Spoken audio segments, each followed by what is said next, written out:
정점식 이름이 조금 어렵죠? 예, 정자 점시 점정식 정책의장을 보는 눈. 예. 자, 이렇게 이해를 해 주시면 되겠습니다. 지금 정정식 예, 정책의장으로 돼 있습니다만은 왜 정책위 위원장이 지금 중요한지를 설명드리겠습니다. 최고위원회는 9명으로 구성이 됩니다. 9명. 알기 쉽게 제가 설명을 드리겠습니다. 요 9명이 한동훈 당대표가 앉으면 이쪽에 4명, 이쪽에 4명 이렇게 해서 9명이 바로 최고위원회를 구성을 합니다. 그런데 최고위원회가 여러분 잘 알다시피 당 최고 의결기구입니다. 의결기구. 의결을 최고위원회에서 하면은요. 그것이 바로 당의 정책이 되고 당의 헌법과 같은 의결 사항이 되는 것입니다. 즉 당의 최고 의결 기관이 최고위원회를 중심으로 이루어지는데 바로 당대표 왼쪽에 4명, 오른쪽에 4명 이렇게 대표를 포함해서 9명이 최고위원회를 구성을 합니다. 그런데 보통 다른 뭐 현안 그 미미한 사항 같은 경우는 뭐 이의 없으십니까? 그럼 통과시키겠습니다라고 하는데 이 계파 간에 또 지금 현재 한동훈, 친윤, 윤 대통령 이렇게 보통 우리가 표시를 하죠. 바로 그렇게 이해관계가 복잡하게 펼쳐질 경우에는 이제 의의 없으십니까? 이런 식으로 넘어가지 않고 표결을 합니다. 표결. 이 안건에 대해서 찬성하시는 분은 표결을 손을 들어 주십시오라고 하면은 그런데 여기에서 9명이나 숫자가 중요합니다. 9명이 표결을 하면은 바로 5명이 손을 들면은 저쪽에서 아무리 4명이 다른 사람이 다 손을 반대표를 들어도 그건 통과가 되는 것이죠. 이렇게 매직 넘버 5가 중요합니다. 왜? 9명이기 때문에 5명이 찬성을 하면은 그것은 통과가 될 수밖에 없는 구조라는 얘기입니다. 이렇게 5명의 좌파 세력이 있으면은 최고위원회에서 크게 분란이 있지를 않고 그대로 다수결의 원리로 통과가 되는데요. 자, 지금 현재 구성을 보겠습니다. 한동훈 당대표 62.8%의 아주 놀라운 그런 그 득표력으로 당대표가 됐죠. 예, 이제는 한동훈이 당대표다, 자격이 없다, 뭐 총선 그 패배한 자가 왜 또 당대표를 하느냐라는 말은 쑥 들어갈 수밖에 없습니다. 네, 바로 이 62.8% 국민의 100명 중에 63분이 너 당대표를 한 번 더 해라. 그러고 능력을 발휘해서 이 어려운 시기를 돌파하라 라고 하는 준엄한 명령을 내렸기 때문에 당대표로서 나이는 비록 많지는 않지만 예, 우리 나이로 뭐 51, 2 정도로 통상적으로 나이가 많지는 않지만 그 무거운 당대표 역할을 준 거 아니겠습니까? 그러니까 이제는 뭐 경험이 일천한 또는 뭐 정치판에서는 애송이 뭐 이런 그 비아냥거리는 소리는 쑥 들어갈 수밖에 없는 것이죠. 바로 이게 62.8%라는 국민의 준엄한 명령으로 당대표가 되기 때문에 이제는 그 정통성에 대해서는 시비를 걸 그 여지가 없습니다. 단지 이제 최고위원회가 출범을 돼서 최고위원회에서 자꾸 한 대표식 정책이라든가 한동훈의 그 방향에 딴지를 걸고 반대 목소리를 높이고 마치 당이 계속 그 분열되는 모습을 보이는 그것을 지금 가장 우려하는 거에 바로 이 매직 5를 차지할 수 있느냐 없느냐인데요. 잘 한번 보시기 바랍니다.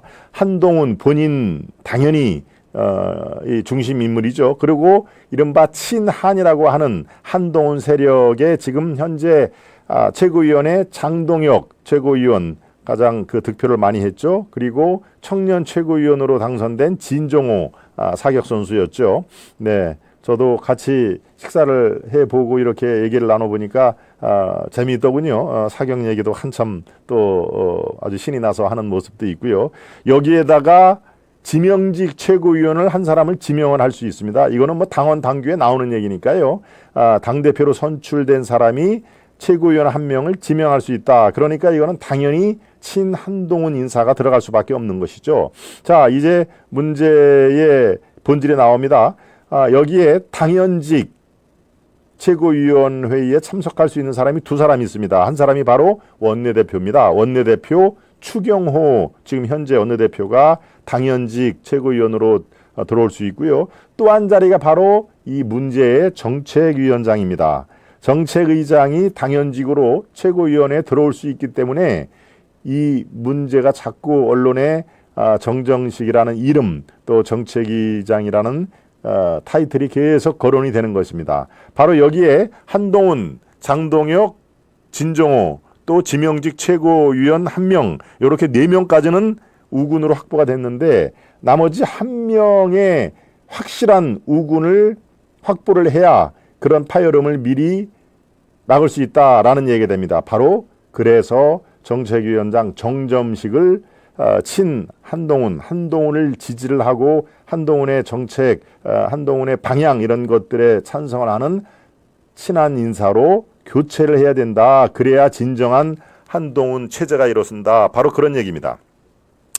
여기에 상대방 그러니까 반 한동훈 쪽으로 일찌감치 스탠스를 정한 사람이 김재원 최고위원, 이뇨한 최고위원, 김민전 여성 최고위원이죠. 여기에 추경호 원내대표 요 네 사람은 바로 한동훈과 거리를 두려고 하고 용산과 더 가까운 그 제스처를 취하는 사람입니다. 예, 김재원, 이뇨한 이 두 사람은 지난번에 원희룡 이 라인에 섰던 사람들이고요. 김민전 이 사람은 이제 6등을 했습니다만은 5등인가요? 그렇습니다. 예, 박정훈에 이어서 5등을 했는데 여성 1명은 무조건 최고위원에 들어간다는 규정 하에 최고위원에 되던 사람이죠.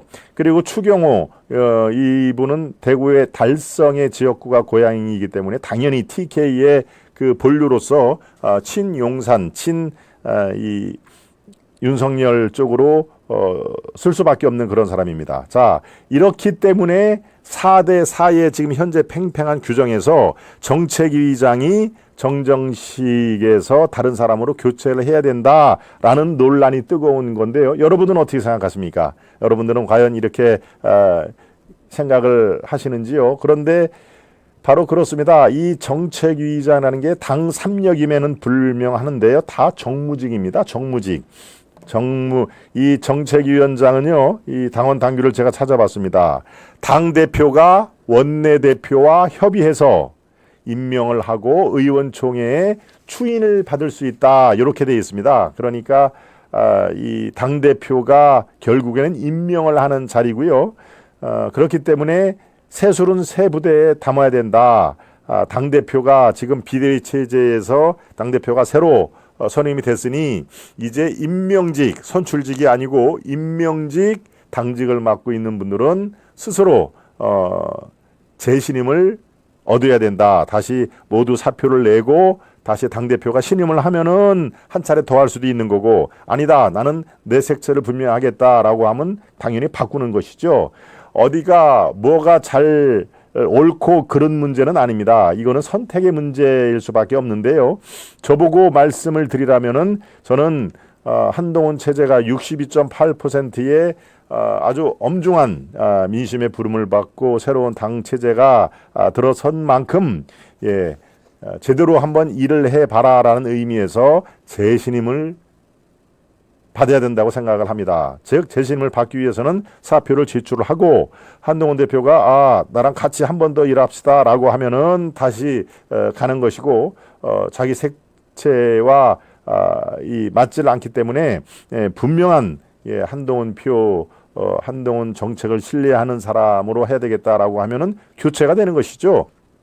즉 임명권자인 당대표의 의견을 한번 제일 중요하게 들어봐야 된다. 그러기 위해서는 재신임 절차를 받기 위해서 사표를 제출해야 된다. 저는 그렇게 판단을 하고 있습니다. 즉 이 한동훈 당대표 체제에 확실하게 그 책임과 권한을 주기 위해서는 당원 당규에 나오는 임명권은 당연히 당대표한테 가지고 있으니까 비록 2달밖에 안 된 이 정책위의장이 하더라도 이거는 당대표에게 선택의 권리를 줘야 된다. 그래야 책임과 권한을 오롯이 행사할 수 있을 거 아니겠습니까? 네. 그런데요, 지금 정정식을 비롯한 그 주변 인사들은 내가 정책위의장에 임명된 지가 2달밖에 안 된다. 2달밖에 안 됐기 때문에 이거는 나가라고 하면은 너무한 거 아니냐, 이런 식으로 감정의 호소를 하는 그런 그 태세를 갖추고 있습니다. 아니 2달밖에 안 된 정책위장을 뭐 떠밀듯이 내보내면 되겠느냐, 나도 일할 기회를 더 줘야 된다라고 하는 감정 섞인 그 대응을 하던데요. 이거는 그렇게 볼 수가 없습니다. 2달이든 한 달이든 이 정정식 정책위장이 어떻게 정책위장이 됐습니까? 바로 비대위 체제에서 된 겁니다. 예, 2달 전 황우여 비대위 체제, 임시 체제가 들어서면서 바로 사무총장과 정책위장을 바꾼 거 아니겠습니까? 그러니까 이 사무총장도 그렇고 정책위장은 바로 선출직이 아니라 임명직, 정무직입니다. 정무직. 얼마든지 그 정치 상황에 따라서 2달이 아니라 한 달밖에 안 된 상황에서도 그거는 사표를 쓰고 나갈 수가 있다라고 하는 그런 것입니다.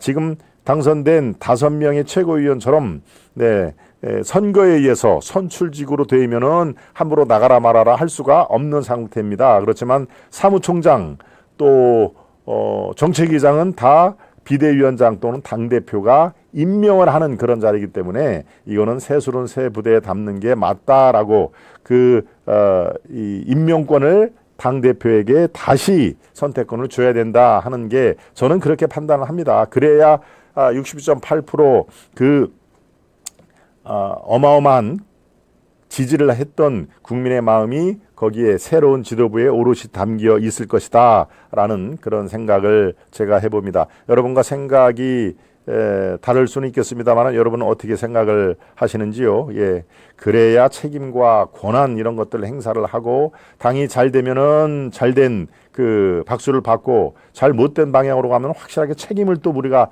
물을 수가 있기 때문에 일할 여건을 만들어 주지를 않고 나중에 책임 공방을 한다. 이거는 안 될 노릇입니다. 그러니까 말씀드렸다시피 9명 중에서 최소한도 5명은 예, 한동훈의 이 정책이라든가 정강 정책 또 당을 이끄는 방향, 예, 다음 총선에 이길 수 있는 전략 이런 마련에 대해서 한동훈을 서포트를 할 수 있는 그런 사람으로 5명은 채워야 이게 당의 분란을 일소를 시킬 수가 있는데 그 중에 한 자리, 마지막 남은 한 자리가 바로 정점식 정책위장의 교체 여부다라는 것일 수가 있습니다. 여러분들 생각이 어떻습니까? 네, 바로 어제 이 비공개 회의로 용산에서 한동훈 당대표가 용산으로 들어가서 윤 대통령과 비공개 회의를 했습니다. 그건 비공개이기 때문에 바로 언론에 릴리스가 안 돼 있는데요. 저는 그 자리에서 이 정책위장 문제도 당연히 논의가 됐을 거라고 생각을 합니다. 예, 일각에서는 뭐 부인을 하고 무슨 뭐 세제 개편이라든가 이런 거 때문에 만난 것이다라고 얘기를 했는데 글쎄요, 제가 기자 생활 30년을 하면서 그런 세제 개편 때문에 용산으로 들어오세요라고 비공개 회의를 하지는 않습니다. 그거는 그냥 이 표면적으로 이러이러한 정책 문제를 협의하러 와서 우리가 비공개 회의를 한 거다라고 얘기를 한 것이지 실제로는 당연히 이 정책위의장 교체 문제도 사전에 조율을 했을 것이고요. 용산에서는 또 당연히 주문을 했겠죠. 바로 최상병 특검에 관련해서 제3자 특검을 임명을 해서라도 국민 눈높이에 맞춰야 된다라고 하는 이 한동훈 당시 후보의 견해 이런 것들을 좀 조율을 할 필요가 있다. 물론 6일 전에 용산에서 삼겹살 구의 파티를 했었죠. 그거는 바로 전당대회 바로 다음 날 일찌감치 한 것이지만 거기는 뭐 한 20-30명이 같이 모인 데라 이렇게 깊숙하게 얘기를 할 수 있는 그런 분위기가 절대 아니었습니다. 그냥 축하한다. 당대표 선임을 축하하고 다른 최고위원들도 아주 살아 돌아온 거에 대한 아주 축하 덕담을 나누는 그런 자리이기 때문에 깊은 얘기를 할 수가 없었겠죠. 그러니까 바로 어제 비공개로 아마 이제 시간을 조율을 하다가 언제가 좋습니까 라고 하다가 어제 오전 10시 반이 제일 좋습니다라고 해서 아마 긴급하게 그 회동이 비공개 회동이 있었던 걸로 제가 알고 있습니다만은 여기에 이 정책위 의장 교체 문제 그리고 최상병 특검에 관한 조율 이런 것들이 안 나올 수가 없는 것이죠. 지금 현재 가장 뜨거운 현안 그리고 이 문제를 넘어가지 않으면은 한 치 앞도 같이 공주를 취할 수 없는 그런 상태이기 때문에 바로 어제 그런 내용이 논의가 돼 있다라고 합니다. 그래서 오늘 여기저기서 제가 취재를 해본 결과 정점식을 교체하는 방향으로 지금 이 틀을 잡고 있다라고 얘기를 지금 나오는 이유가 바로 그렇습니다. 자, 이 뜨거운 감자인 정책의장은 뭐 이렇게 그 주목을 받는 자리는 아니죠. 예, 정책을 조율을 당과 정부의 정책을 조율을 하는 자리가 바로 정책위의장이기 때문에 이렇게 세간의 화제 그리고 정점식이라는 사람이 의원이 있는지 뭐 이렇게 스타 정치인의 대열은 여기 포함이 안 되니까 이번에 처음 들었다 하는 그 분들도 계시고요. 그런데 바로 그 자리가 제가 설명드린 이런 의미가 있기 때문에 최근에 그 이름 석자와 정책위의장이 언론에 많이 나오는 것이다. 그렇게 이해를 해주시면 되겠습니다. 그리고 결국에는 바뀔 겁니다. 사안이 이렇게 되면은 바뀔 수밖에 없는 그런 사안인 것이죠. 그러면은 어떻게 됩니까? 제가 서두에 말씀드린 대로 9명의 최고위원 중에서 한동훈 당대표는 당연히 들어가고요. 장동혁 최고위원, 진정호 청년 최고, 그리고 지명직으로 최고위원을 한 명 더 뽑을 수가 있습니다. 이거는 당연히 친한동훈 인사가 들어올 것이고요. 여기에 바로 새로 정책위의장이 한동훈 사람으로 들어오면 5명의 인사가 포진이 되기 때문에 상대방 4명이 아무리 똘똘 뭉쳐도 표결을 대결해서 이길 수 있다라고 하는 그런 마지노선이기 때문에 요즘에 그렇게 화제가 되는 것입니다. 예, 나머지 선출직 3명이 김재원, 인요한, 김민전 이분들은 이 친한동훈이라고 볼 수 없는 상황이고요. 경선 과정에서 이미 원희룡이라든가 용산의 그 입장을 많이 그 두둔을 하는 그런 그 사안이었기 때문에 이 이른바 지금 이제 5대 4로 정책 지금은 현재 4대 4지만 정책위의장이 이쪽 사람으로 채워지면 5대 4로 결론이 난다. 이렇게 이해를 해주시면 되겠습니다. 그렇다면은 최고위원회에서 물론 사안에 따라서 또 파열음이 일어날 수는 있죠. 고성이 오가고 용산 또 윤 대통령에게 불리한 내용을 감행을 할 경우에는 그 4명이 또 가만히 있을 수는 없지 않습니까? 아마도 똘똘 뭉쳐가지고 그 언론이 쭉 이제 앞에서 취재를 하고 카메라가 들이있으면은 더 큰 또 고성을 합니다만은 그런 거 외에는 특별하게 이렇게 파열음이 거세지는 않을 것이다라는 얘기인데요.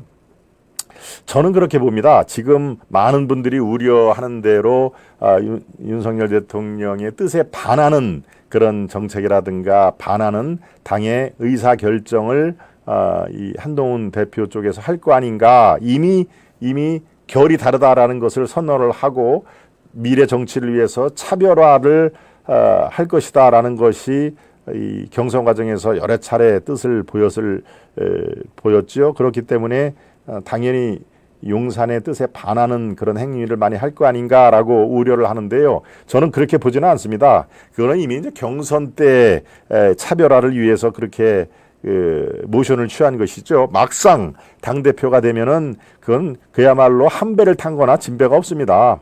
예, 그런 의미에서 윤한 동주 같은 배를 탔다는 그런 얘기도 나오고요. 그리고 또 어제도 제가 말씀드렸습니다만은 순망치안이라는 얘기도 있습니다. 순망치안. 예, 이 입술이 터지고 갈라지고 입술이 없어지면은 이 안에 있는 치아까지도 온전하지 못한다. 치아도 곧 고장이 나게 마련이다라고 하는 그런 내용이니까요. 순망치안이 두 사람 다 상대방이 만약에 낙마하거나 상대방이 제대로 성공을 못 구하면은 그게 오롯이 자기한테 온다는 것을 알고 있습니다. 한동훈이 실패하면은 윤석열 대통령이 성공할 가능성이 매우 낮아지고요. 마찬가지입니다. 윤 대통령이 성공한 대통령이 안 된다면은 한동훈은 무사할까요? 한동훈은 대통령이 그렇게 성공을 못하는 길로 자꾸 가면은 한동훈 대표는 그러면 성공한 당대표가 될까요? 천만의 말씀입니다. 그거를 두 사람이 워낙 잘 알고 있기 때문에 이제 당대표가 된 이후에는 경선 과정에서 후보 때 그 스탠스는 당연히 이 강물에 떠나 버리고 서로 이 상생을 위한 같은 배를 탄 윤한 동주 의식을 당연히 생각을 할 수밖에 없습니다. 그래서 저는 당정과의 관계 또 용산과의 관계가 그렇게 파국을 맞아서 이재명만 좋아라 하는 그런 일은 벌어지지 않을 것이다 라는 걸로 제가 정리를 해드리겠습니다. 물론 제가 그렇게 판단하는 것은 여러 가지 기자 생활에서 녹여왔던 그런 그 정치적인 감각이라든가 이런 것들이 종합해서 분석을 해드린 것이겠지만요. 두 사람의 어떤 성향이라든가 주위 인물들 이런 것들을 종합적으로 하면은 지금 이 경선에서 이렇게 앙금이 좀 있을지는 몰라도 파국으로 그리고 상대방이 원치 않는 그런 그 언행을 할 가능성은 저는 거의 없다고 저는 그렇게 생각이 듭니다. 네. 우리 시청자 여러분들 중에서도 아마 한동훈을 지지하는 분들도 계시고 또 그렇지 않은 분들도 계실 겁니다. 아마 62.8, 63%니까 10분 중에서 6분 정도는 지지를 할 것이고요. 그게 전체적으로 평균값이니까요. 아마 4분 정도는 무조건 대통령을 지켜야 한다. 대통령은 윤 대통령 무조건 성공한 대통령으로 만들어야 된다라고 하는 그런 것들을 더 우선시하는 그런 상황입니다. 우리 김정수님의 지금 말씀도 저는 그렇게 이해를 합니다. 네, 그렇군요. 절대 윤통과 각 세우는 일은 없을 겁니다. 이견이 있을 때 독대하며 의견주를 할 걸로 보입니다. 우리 상사환님, 네, 저와 크게 다르지 않은 그런 의견이실 텐데요. 아까 말씀하신 여기에 김정수님 메시지도 제가 한번 읽어드릴까요? 배신부터 첫발을 내디딘 한동훈은 믿을 수 없습니다. 당원들 말고 한 딸로 변신한 당원들 말고 애국 보수 당원들이 두 눈 똑바로 뜨고 지켜봐야 됩니다. 예, 우리 김정수님도 이 메시지의 내용을 보면은 국민의힘이 또 대통령이 잘 돼서 성공한 대통령 또 성공한 정당 그래서 차기 총선은 물론이고 대선에서도 또 정권 재창출이 되는 그런 것들을 염원을 하기 때문에 이런 비판도 가능할 것으로 저는 그렇게 생각이 듭니다. 네, 그렇군요. 정차선님까지 말씀을 국회 해산이 답이다라는 그 닉네임이 월요일 날도 들어오셨죠? SJK님 반갑습니다. 화이팅입니다. 민족종님 말씀을 드렸고요. 박경현님은 아트에 빛나는 보석이십니다. 보리수님이 덕담을 해주셨고요. 네, 정점식 의장 하루라도 빨리 사퇴하는 게 답입니다. 우리 정희길님, 네, 시즌2로 하이파이브에 들어오신 구독자님들 좋아요 다시 한번 확인 부탁드립니다. 예, 지금 들어오신 분들께 제가 원하는 것은 딱 한 가지입니다. 좋아요를 여러분께서 눌러주시면은 또 이게 우리가 하는 방송이 널리 퍼질 수 있는 그런 그 사다리를 타고 알고리즘을 탄다고 그러죠. 그걸로 올라가니까 여러분들이 뭐 크게 시간이 들인 게 아니니까요. 좋아요를 한번 살짝 눌러봐 주시길 바랍니다.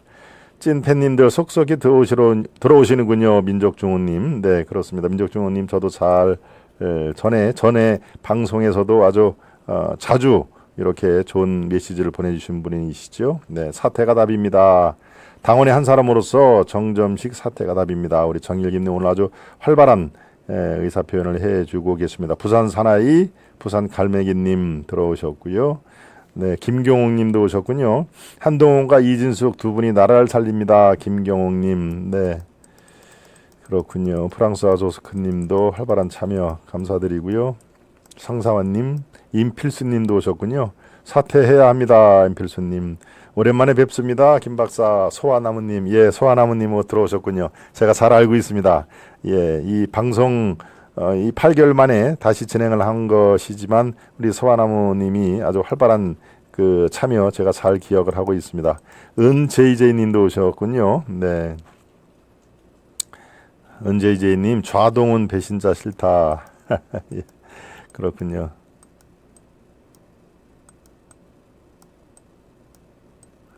네, 예, 활발한 또 이렇게 참여하시는 분들이 인요한이 한 지지 선언했지요. 상사관님, 예, 경선 과정에서는 인요한 그 최고위원은 예, 대표적으로 원희룡 그 후보와 러닝메이트였습니다. 예, 끝나고 나서 최고위원회에서 이제 다 경선 과정에서는 일은 잊어버리고 우리가 완팀이 돼야 된다 그렇게 얘기를 한 것이죠.